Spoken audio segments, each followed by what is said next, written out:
სტუმრებსაც მოვძებნი. აქ მართლაც ბევრი ტურისტია.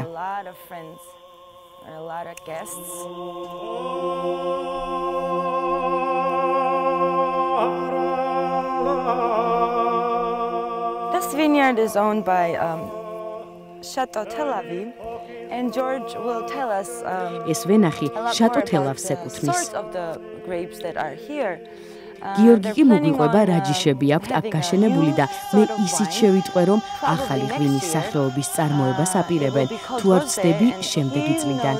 გონი ამ სახეობას როზე ერქმევა. უფრო დაწვრილებით გიორგი მოგვითხრობს სამომავლო გეგმებზე.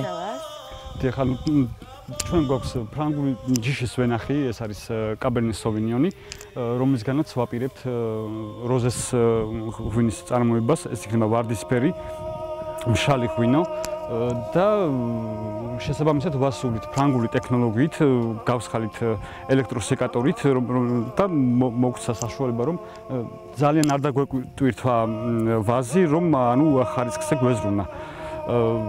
და რა ვიცი, ვაზი არის კარგ მდგომარეობაში, სამომავლოდ ვაპირებთ უფრო მეტი ტექნოლოგიები დავნერგოთ აი ამ სფეროში.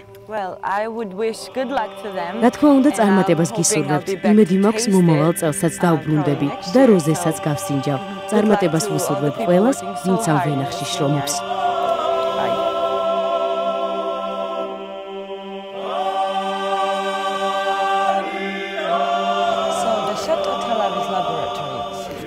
შატო თელავის საწარმოზე მისი ხელმძღვანელი მოგვითხრობს. აქ ღვინოს ასხამენ. მას შემდეგ რაც დაწურვის საინტერესო პროცესს გაივლის. დათო აგვიხსნის თუ როგორ მუშაობს ეს უახლესი ტექნოლოგიური დანადგარები და რა გზას გადის ყურძენიც და ბოთლიც სანამ ყუთში ჩაალაგებენ.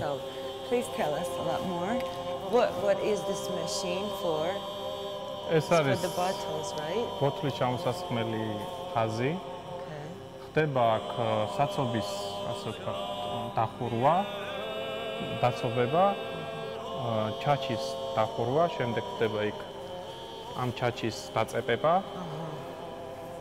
გაცხელებული ქურის საშუალებით და უკვე შემდეგ ხდება ეტიკეტის დაწეპება. როგორც მივხვდი, ბოთლები სუფთავდება, ეტიკეტი ეკრობა და უკვე მზადაა დისტრიბუციისთვის. პროდუქტი უკვე მიდის და ხდება იქ შეფუთვა. მაღაზიებიც გაქვთ და ალბათ არა მარტო თბილისში, არა? და ესე იგი შემდეგ ხდება უკვე ამის დისტრიბუცია სხვადასხვა მაღაზიებში, ჩვენ მაღაზიათა ქსელში.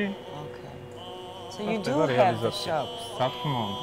Not only in Tbilisi. არა მარტო თბილისში, ჩვენ გვაქვს მაღაზიები ქუთაისში, ფოთში, ზუგდიდში, ბათუმში. All right, let's go taste it now. I'm hungry. წავიდეთ გავსინჯოთ ღვინო, ცოტა მომშვიდა კიდეც და წახემსებას ველი.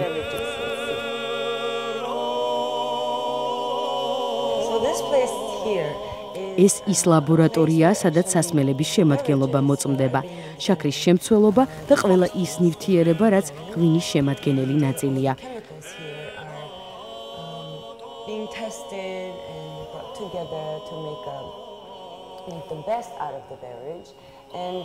ქალბატონი ლია მოგვიყვება დაწვრილებით, თუ რა სამუშაოს უტარებს სასმელს ამ ოთახში.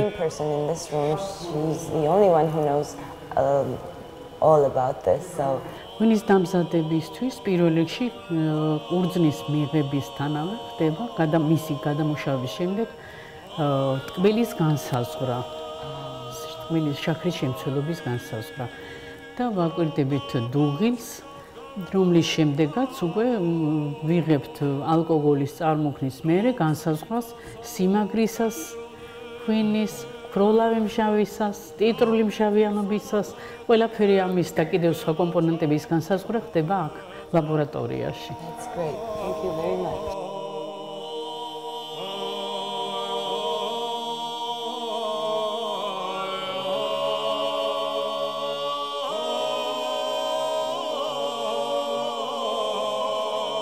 So I'm going to try. ჩურჩხელას მივირთმევთ და ღვინოს სინჯავთ. თქვენი საყვარელი ღვინის სახეობა მითხარით თუ შეიძლება. მე პირადად თეთრი მიყვარს. Actually white.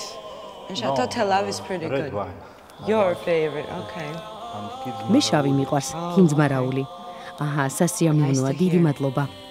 All right, good luck staying here. Enjoy.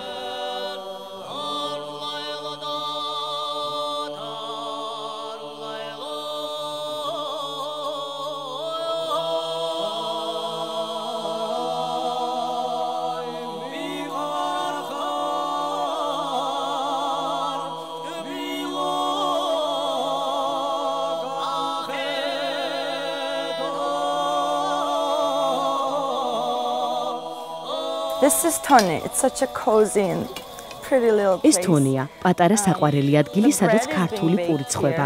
ახლა მე თვითონ შევეცდები თონიდან გამომცხვარი პურის ამოღებას. One of it myself. I'll try to.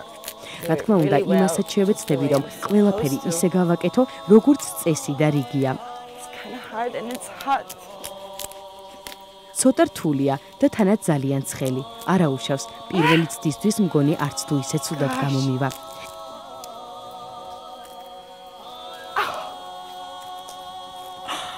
Okay, good, huh? It's okay. I mean, for the first time, everything's hard. თონიდან ძალიან დიდი სიმხურვალე ამოდის და ამიტომაც It's really hot ფრთხილად in უნდა there. იყოთ. You must be careful. Okay, now let's taste it. მოდით გავსინჯოთ პური. გემრიელია და ნამდვილად განსხვავებული Delicious. გემო აქვს. ალბათ ზუსტად ისეთი, როგორიც So ქართულ unique. პურს უნდა გქონდეს. ვერც ერთ პურს Just ვერ like შევადარებთ ისეთი Georgian კარგი bread's გემო supposed to be. აქვს.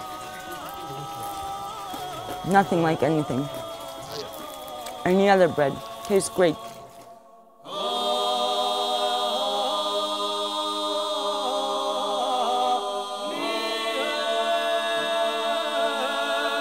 This is where the chacha is made for Chateau ეს ჭაჭა შატო თელავის წარმოებულია.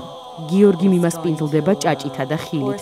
არაჩვეულებრივი სუნი აქვს და დარწმუნებული ვარ, გემოც არაჩვეულებრივი ექნება. Tastes delicious also. I'm having this wonderful fruits here to drink it with and ეს ცოტა ძლიერი სასმელია. ამბობენ, რომ მასში ალკოჰოლის შემცველობა 50-60 გრადუსს აღწევს. alcohol in it.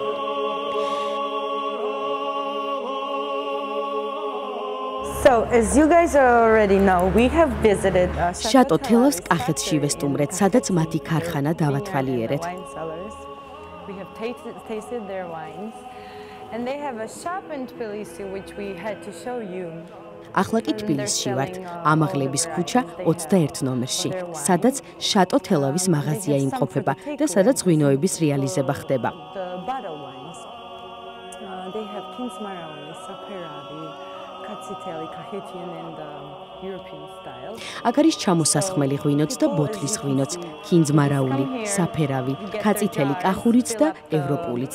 Wine in these აი როგორც ხედავთ, ხალხი ჩამოდის და ცარიელ ჭურჭლებს ამ ცისტერნებიდან ღვინით ავსებენ და მიაქვთ. მართალია კახეთში უკვე გაგვასინჯეს, მაგრამ იმედი მაქვს, დღეს კიდევ გვექნება დეგუსტაციის საშუალება. ცნობისთვის დეგუსტაციის საშუალება ყველა მსურველს აქვს და უფრო მეტიც, შატო თელავი დაინტერესებულ პირებს მის მიერ მოწყობილ ღვინის ტურებშიც ეპატიჟება. მაღაზიაში გარემო ძალიან მყუდროა და ზაფხულში ალბათ ძალიან გრილი. ღვინის მარანივი თაქაურობა იდეალური იქნება სიცხისაგან თავდასაცავად.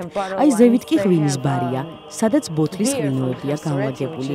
აქ ხევსურული ლუდიც ქონიათ, ჩამოსასხმელი. როგორც ვფიქრობ, იშვიათობაა და თანაც როგორც მითხრეს, ბევრ უცხოურ ლუდსაც ჯობია. ადამიანები აქ არა მარტო ღვინის საყიდლად ჩამოდიან, ვფიქრობ, თავად ადგილია იდეალური, შვიდად დროის გასატარებლად. რა თქმა უნდა, ღვინის ბოკალთან ერთად შატო თელავის ღვინო კი მართლაც არაჩვეულებრივია. ამაში კი შეგიძლიათ მენდოთ, გამისინჯავს.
ჩვენ ახლა ზევით ავდივართ, რომ უჯარმის ზედა ნაწილი დავათვალიეროთ. რა თქმა უნდა, ამ ულამაზესი ციხე-ქალაქის ქვედა ნაწილსაც ვესტუმრებით. ძალიან ლამაზი დღე გვაქვს. კი, თუმცა ოდნავ გრილა.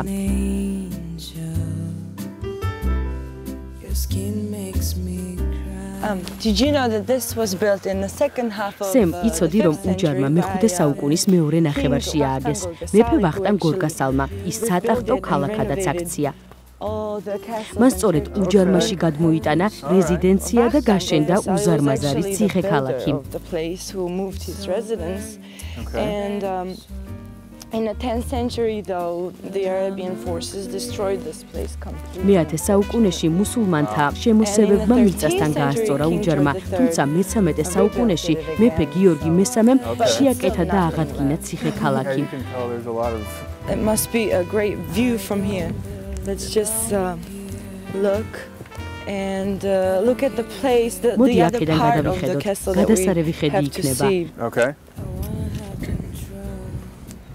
This is not just უჯარმის ქვედა ნაწილიც ჩანს. უჯარმა მხოლოდ ეს არ არის, რასაც ვხედავთ, ის დიდ ფართობზეა გაშლილი და სანახავით ძალიან ბევრია. აი ხედავ კოშკი, საჩაო დგამთ. ეს ადგილი ნამდვილად იდეალურად შეურჩევია ციხე-ქალაქის ასაგებად. მართალი ხარ, უჯარმას აუღებელი კედლები ერტყა გარს, რომელიც ქალაქს მტრისაგან იცავდა და როგორც ამბობენ, ფაქტიურად შეუძლებელი ყოფილა ამ კედლების მიღმა მიღწევა. უჯარმა ცნობილია როგორც ერთ-ერთი უძლიერესი დამცავი ნაგებობა საქართველოს ხუროთმოძღვრული ძეგლების ისტორიაში. მართლაც არაჩვეულებელი ხედია. უჯარმას 9 კოშკი ჰქონია და ეკლესიაც, აგრეთვე განძსაცავი. მეფე გიორგი მე-3-ს თავისი განძი სწორედ აქ გადმოუტანია თურმე დასაცავად. ამ ეკლესიას ჯვარი პატიოსანი ეწოდება. ცოტა პატარაა, მაგრამ როგორი ლამაზი.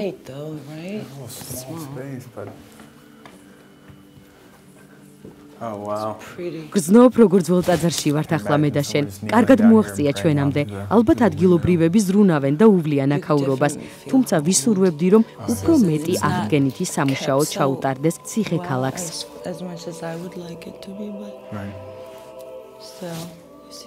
ნახე ხატებიც რა ლამაზად არის გამოფენილი. ეს ხომ წმინდა ნინოს ვაზის ჯვარია? კი, წმინდა ნინოს ჯვარია. For the candles. აი აქ სანთლებს ანთებენ. ნახე ზოგი კედელზეც ანთებდა ალბათ და ამიტომაც არის გაშავებული. თუმცა სანახაობრივად ნამდვილად ლამაზი იქნებოდა. მოდი ეკლესიის ქვედა ნაწილიც დავათვალიეროთ. ტაძრის სიძველე აქაც ძალიან კარგად იგრძნობა. But it is way too old, right? Yeah. კედელზე ნათლად ჩანს, რომ აქაურობას აღდგენითი სამუშაოები უტარდება. კარგია, რომ ზრუნავენ ამ ძეგლზე. სამწუხარო იქნებოდა მისი უპატრონოდ მიტოვება. Because I feel pity for it. I guess this was just another prayer chamber that they had? Yeah. Okay. They just have these small icons. They should have bigger. აი რამდენიმე პატარა ხატი აქვს კედელზე დაკიდებული. რაც ცუდია, უფრო მეტი და დიდი ზომის ხატები რომ არ არის აქ. რამდენადაც მივხვდი, ეს წმინდათა ხატები არა? Some other works will be done to restore it even more than it is now. And these are representing the წავიდეთ, გარეთაც გვაქვს დასათვალიერებელი. See the other parts. So, as the guide told us that ჩვენმა მასპინძელმა როგორც მოგვითხოვ, აქ დიდი ზომის გვირაბი ყოფილა გაყვანილი, რომელშიც ადამიანი თანაც ცხენზე მჯდომი გამართული შედიოდა. The king Vakhtang was გვირაბი